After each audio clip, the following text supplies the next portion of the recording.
बिस्मिल्लाहिर्रहमानिर्रहीम। अस्सलाम वालेकुम। मैं हूं मदीहा सुल्तान और आज मैं आपके साथ बीफ हलीम की रेसिपी शेयर करने वाली हूं। रेशेदार बीफ हलीम बना के तैयार करेंगे, बहुत ही लजीज होगी खाने में और बहुत ही आसान तरीके से मैंने आपको ये रेसिपी बनानी बताई है। घर के ही चंद मसालों से मज़ेदार सी हलीम बना के तैयार करेंगे। आप भी इस रेसिपी को स्टेप बाय स्टेप फॉलो करके मज़ेदार ये परफेक्ट रेसिपी अपने घर में बना के अपनी फैमिली के साथ इंजॉय कर सकते हैं। कम वक्त में और कम मसालों से झटपट ये हलीम बनके तैयार होगी। तो चलिए आइए इस मज़ेदार सी रेसिपी को स्टार्ट करते हैं बनाना। यहाँ मैंने कढ़ाई ली है जिसमें मैं 3/4 कप ऑयल और घी को मिक्स करके शामिल कर रही हूँ। आप चाहें तो सिर्फ ऑयल भी शामिल कर सकते हैं, आप चाहें तो सिर्फ घी में भी ये रेसिपी बना सकते हैं। साथ ही मैं इसमें प्याज शामिल कर रही हूँ। 4 बड़े साइज़ की प्याज जिसको मैंने बारीक स्लाइस में कट कर लिया है, ये मैं इसमें शामिल कर रही हूँ। अच्छा, यहाँ मैं आपको एक टिप देती चलूँ, जब प्याज फ्राई करने रखें तो उसमें थोड़ा सा नमक शामिल कर दें। इससे क्या होगा कि प्याज क्रंची बन के तैयार होगी। प्याज को इतना फ्राई करेंगे कि प्याज के ऊपर अच्छा सा गोल्डन ब्राउन कलर आ जाए। और ये मैं प्याज हलीम के लिए फ्राई कर रही हूँ। सबसे पहले मैंने यही स्टेप किया है। जैसे कि आप देख सकते हैं प्याज पे इतना अच्छा गोल्डन ब्राउन कलर आ चुका है और ये बहुत ही क्रिस्पी बन के तैयार हुई थी। यहाँ मैं आपको बीफ दिखा रही हूँ। ये आधा किलो बीफ लिया है मैंने बोनलेस और इसके बड़े बड़े पीसेस रखे हैं मैंने। बीफ के बड़े पीसेस रखने से हलीम रेशेदार बन के तैयार होगी। अब जिस ऑयल में मैंने प्याज फ्राई की थी उसी में मैं गोश्त शामिल कर दूंगी। बीफ के पीसेस मैंने बड़े रखे हैं ताकि जो इसमें से रेशा बनेगा हलीम में उससे बहुत ही ज़बरदस्त हलीम बन के तैयार होगी। अब यहाँ मैं लहसुन अदरक का पेस्ट शामिल कर रही हूँ, तकरीबन 2 टेबलस्पून भर के। साथ ही मैं इसमें ड्राई मसाले शामिल करूँगी। 1 टेबलस्पून साबुत धनिया है, 1 टेबलस्पून भर के भुना पिसा हुआ सफ़ेद ज़ीरा है, 1/2 टेबलस्पून में इसमें हल्दी शामिल कर रही हूँ जिससे हलीम में कलर बहुत ही अच्छा आएगा। 1 टेबलस्पून भर के मैं इसमें लाल मिर्चों का पाउडर शामिल कर रही हूँ। 1 टीस्पून के करीब इसमें नमक शामिल करेंगे। अब इन सारे मसाले को अच्छे से मिक्स कर लेंगे बीफ में और इसको अच्छे से पका लेंगे तकरीबन 1 से 2 मिनट के लिए।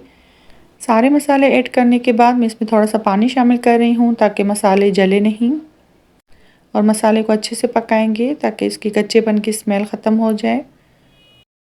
मसाला अच्छे से भुन चुका है। अब इसमें दही शामिल कर रही हूँ। तकरीबन 3/4 कप के करीब मैंने दही लिया है और दही को मैंने अच्छे से फेंट लिया है ताकि इसके अंदर कोई लम्स ना बने। दही की जगह आप टमाटर भी इस्तेमाल कर सकते हैं। तकरीबन 2 मीडियम साइज़ के टमाटर लें, उसको बारीक चॉप कर लें।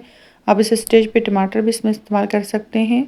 दही मसाले में अच्छे से भुन चुका है, इसका पानी भी खुश्क हो चुका है। अब मैंने इसमें 3 गिलास पानी शामिल किए हैं ताकि बीफ अच्छे से गल जाए। ढक्कन ढक के मैं इसको मीडियम लो फ्लेम पर रख दूंगी ताकि बीफ अच्छे से गल जाए। यहाँ मैं आपको दालें दिखा देती हूँ। तकरीबन 5 दालों का इस्तेमाल किया है। इसको मैंने ओवरनाइट सोक करके रख दिया था। मूंग दाल ली है 100 ग्राम, मसूर दाल 100 ग्राम, चना दाल 100 ग्राम, अरहर की दाल 100 ग्राम और माश दाल भी मैंने इसमें 100 ग्राम ली है और इसको ओवरनाइट सोक करके रखा है। दाल कितनी सॉफ्ट हो चुकी है। अगर आप ओवरनाइट ना रखें तो तकरीबन 6 से 8 घंटे के लिए ज़रूर भिगोने के लिए रख दिया करें। यहाँ मैंने गंदम लिया है तकरीबन 250 ग्राम। इसको भी मैंने 2 से 3 पानी से अच्छे से धो के ओवरनाइट सोक करने के लिए रख दिया था। गंदम भी आप देख सकते हैं कितनी सॉफ्ट हो चुकी है। दालें और गंदम ओवरनाइट सोक करने से ये होता है कि हलीम बहुत ही मज़ेदार और झटपट बन के तैयार हो जाती है, ज़्यादा मेहनत नहीं करनी पड़ती। अब ये सारी दालें मैं पतीले में शामिल कर दूंगी और तकरीबन 4 गिलास पानी मैंने शामिल कर दिया है। दाल को पकने के लिए रख दिया था। हलीम के लिए मज़ेदार सा होममेड मसाला तैयार करेंगे जिससे हलीम हमारी खुशबूदार बन के तैयार हो गई। जिसके लिए मैंने 2 स्टिक दालचीनी, 4 से 5 छोटी इलायची, तकरीबन 1 टीस्पून साबुत काली मिर्चें ली हैं, 1 टीस्पून जायफल जावित्री जिसको मैंने दरदरा कूट लिया है, ये इसमें शामिल करेंगे। 3 बड़ी इलायची मैंने ली है और इसके साथ मैंने 5 से 6 लौंग लिए हैं। बस यही मसाला इसमें शामिल करेंगे जिससे हमारी हलीम बहुत ही खुशबूदार बन के तैयार होगी। मसाले मैंने अच्छे से पीस लिए हैं। यह होममेड मसाला बहुत ही खुशबूदार बन के तैयार होता है। आप ज़्यादा क्वांटिटी में बना के इसको सेव कर लें। अब जो दालें मैंने बॉईल करने के लिए रखी थी वो भी बॉईल हो चुकी हैं। तकरीबन 1 घंटे में ही देखिए दाल कितनी सॉफ्ट हो चुकी है। दालों को अच्छे से ठंडा कर लेंगे और फिर इसको मैं पीस लूँगी। अगर आप चाहें तो लकड़ी के चम्मच से भी इसको घूट सकते हैं, लेकिन मुझे थोड़ी जल्दी थी तो मैंने इसको जूसर वाला जग लिया था, उसमें मैंने दालों को पीस लिया था। यहाँ मैंने तमाम दालों को अच्छे से पीस लिया है और आप देख सकते हैं कि दालें हमारी हलीम के लिए रेडी हो चुकी हैं।